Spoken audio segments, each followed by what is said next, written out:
BYD minadiganlar diqqatiga akalar. Mabodo xudo ko'rsatmasin, mashinangiz urib oladigan bo'lsangiz, bitta radnoy detali taxminan $1300 turar ekan.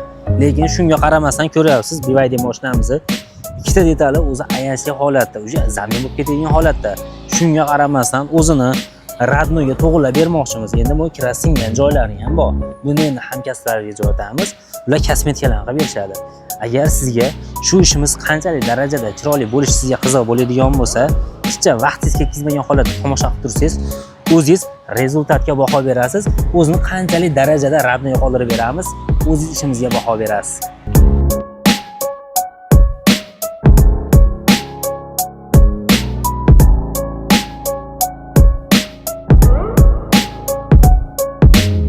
BYD ham ishlarni tugatib oldi akalar. Endi materiali qattiq edi.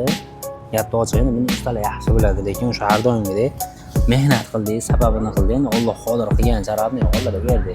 Endi bu kiroz singan joylarni endi nima qilasan deydigan bo'lsangiz, buni endi hamkasblarimiz shu yerda podbor qildirib, kosmetikalarni qilib bersa deyarli, endi jemchuk endi 100 ga 100 bo'lmaydi-yu, lekin radnoy toza qolish imkoniyati faqat shu hisoblanadi. Kosmetikalarni qilib bersa, endi sal haqiqatga yaqin bo'lib toza qoladi degan umiddaman. Ko'rish mumkinki, bu zazolari deyarli hamma yo'g'i joy-joyiga bo'ldi degan umiddaman.